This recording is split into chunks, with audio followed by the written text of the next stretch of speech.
Hey guys, my name is Matt Levchenko, and I work with business owners and entrepreneurs to help them gain back time and leverage in their lives so they can focus on being more present and not have to rely on buying presents to be their currency of love and affection for their family. This started for me as a mission about 10 years ago when I finally started getting really busy in my own business. What I discovered, it was clear as day for me.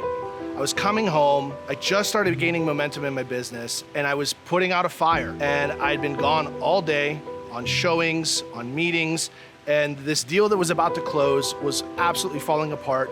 I was on the phone, pulled into my garage. I had the tingling on the back of my neck, the stress was high. We were really counting on this thing to close.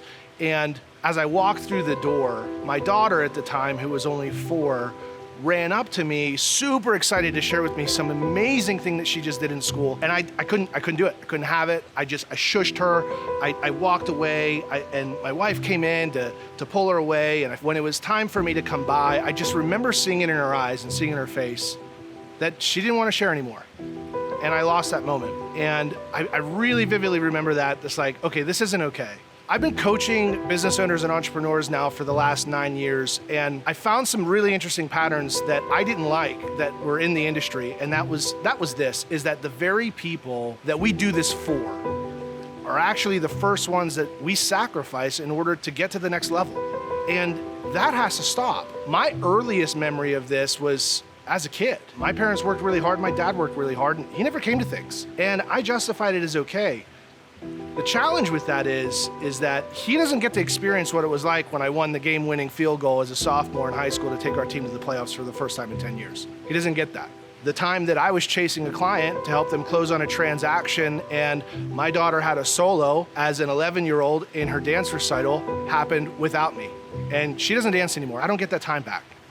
The moment that it gets easy and you let go and you take the foot off the throttle, you just reinforce that negative behavior. You reinforce that interference. You allow that interference to creep back in your life and steal from your family. What they stole from your family may not be monetary. It may be experiential. It may be your presence. It may be the dinner that you promised them. It may be the vacation that you said you would disengage finally. We don't get that time back. And the reality is that you can have it all. You can have a thriving business and powerful relationships and kids that actually want to be around you, especially when they grow up and be adults. And if we don't do something about it, that's what's at stake. What got you here is keeping you from taking it to the next level. The characteristics and the behavioral styles that an entrepreneur thrives on as a doer, as a winner, are also the same things that hold us back becoming business owners and true entrepreneurs.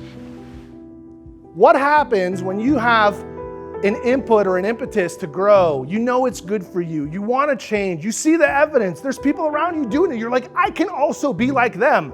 And then you have a feeling and you choose to not do anything. What happens is you just simply told your brain, hey, send me more of those feelings to protect myself in the future. Thank you. So when you don't take action, you're like, I'm just not ready. You're reinforcing that fear center in your brain, and you're making it harder and harder for you to be the boss of me. See, if you're the only one that's producing and you don't have systems and tools and leverage to be able to run this thing when you're able to be present at home, you don't have a business. You've got a trap. You've got a mousetrap that you created. You've got a high-paying job. And there's nothing riskier than that. I work with entrepreneurs and business owners to give them back that time so they can have dinners without their phone, so they can go on vacations without having to be near Wi-Fi, so they can literally take a minute and be where they're at and not worry about what's missing or the next deal or the call that they're missing. When your kids grow up, I guarantee you this, they don't care what car we drove, they don't care what the house looked like. All they remember is, were you there? Were you there?